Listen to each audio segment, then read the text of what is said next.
Bismillahirrahmanirrahim. Assalamualaikum warahmatullahi wabarakatuh. Alhamdulillah. Assalatu wassalamu ala Rasulillah wa ala alihi wa sahbihi ajma'in. Amma ba'du ya. Baik, di video kali ini teman-teman ya, ini kita akan ini ya. Pakai slide ya, Masya Allah. Ini slide kita ya. Slide rehab hati ya. Jadi kalau kita ada kajian ya, ada acara itu ya kita memakai slide seperti ini. Jadi lebih mudah untuk dipahami ya, dicerna ya terkait dengan ini materinya. Karena ini sangat penting sekali ya. Karena tanpa slide itu seperti orang itu bengong gitu ya. Tapi kalau ada slide ini menjadikan suasana lebih hidup. Baik teman-teman semuanya, kali ini saya menyampaikan ini terkait dengan mukjizat Al-Quran ini ya. Jadi Al-Quran ini akan bisa kita terima ya, jika jika kita itu yang pertama memang ya ini meyakini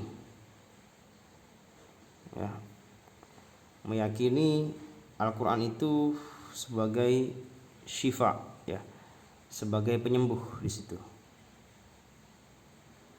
Sebentar ya. Kok kayaknya sulap.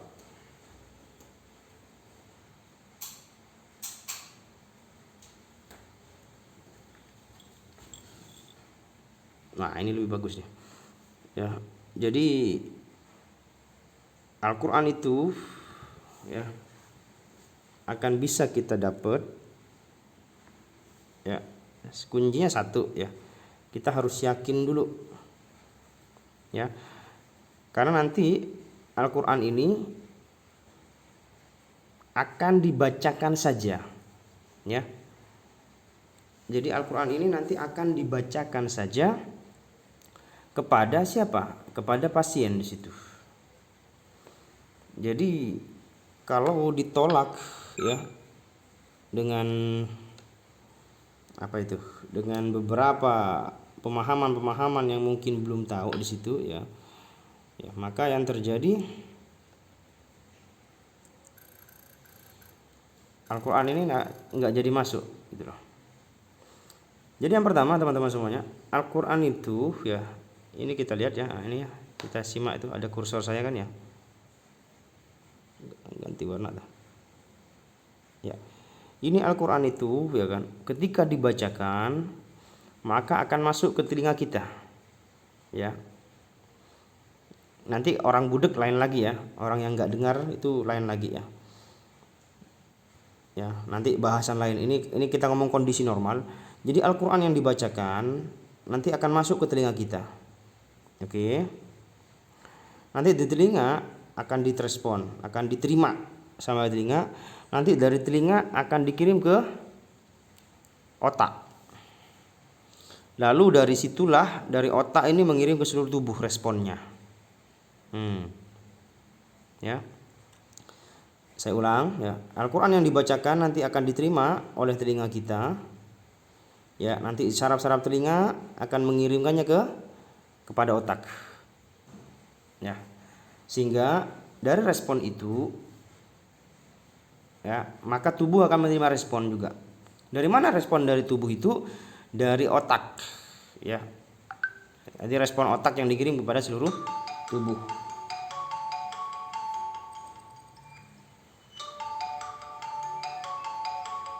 Sebentar ya.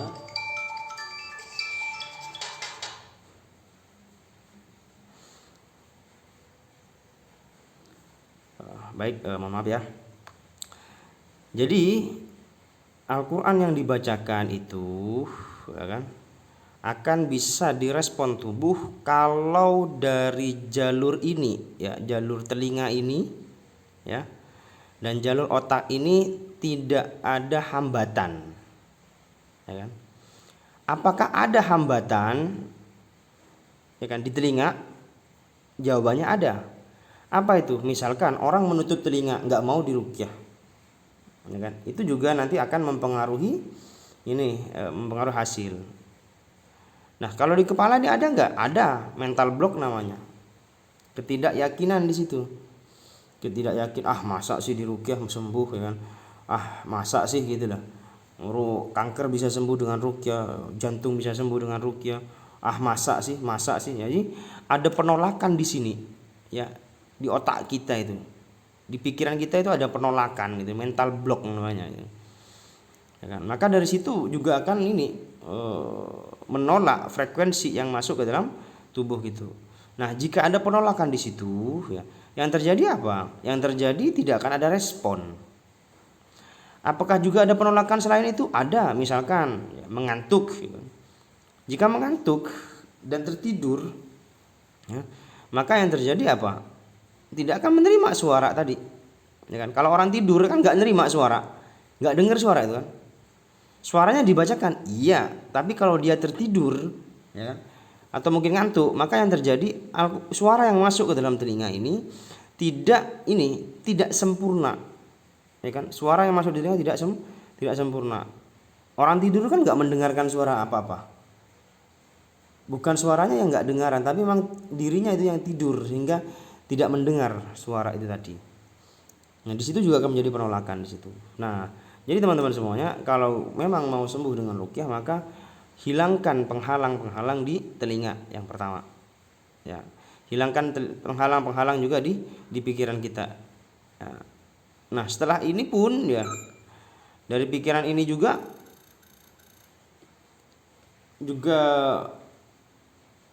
ada penghalang lain gitu ya. Jadi selain dari pikiran kita, selain dari otak kita ini, ada penghalang lain. Apa itu nanti? Penghalangnya itu adalah di dalam jiwa kita, di dalam perasaan kita, di dalam hati kita, teman-teman semuanya. Ya, seperti itu. Jadi memang ya syarat ruqyah harus butuh keyakinan gitulah. Tanpa penolakan di situ. Barulah nanti Al-Qur'an itu bisa menyembuhkan. Ya. Jadi harus yakin ya, tanpa keraguan. Ya. Nanti agar suaranya bisa diterima, ya kan. Dan jangan ditolak, jangan dibantah dengan akal kita. Karena Al-Qur'an ini adalah bagian daripada mukjizat. Ya kan? Dan mukjizat ini udah ranah Allah di situ ya, bukan ranah kita di situ. Jadi jangan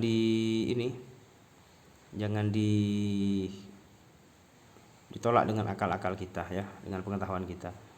Maka dari itu rehab hati itu ya, konsepnya adalah kita itu adalah pemahaman ya.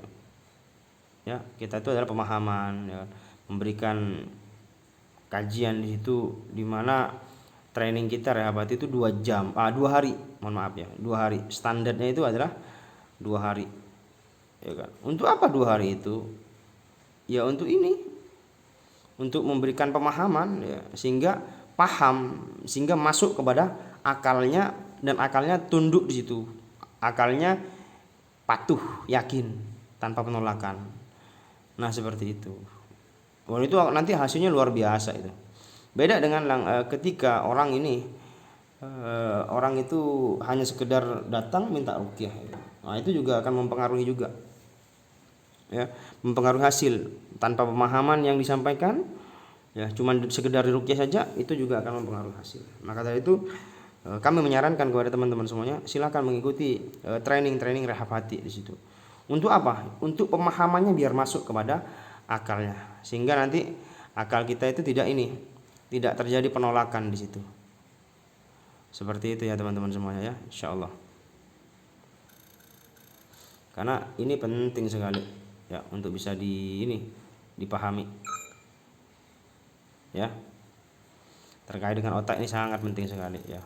Karena otaknya masih menolak ya kan biasanya begini. Saya juga ada teman-teman yang misalkan dia berpendidikan latar belakang dokter, itu susah untuk menerima Al-Qur'an ini. Kenapa? Karena dia masih punya ilmu kedokteran sebelumnya itulah.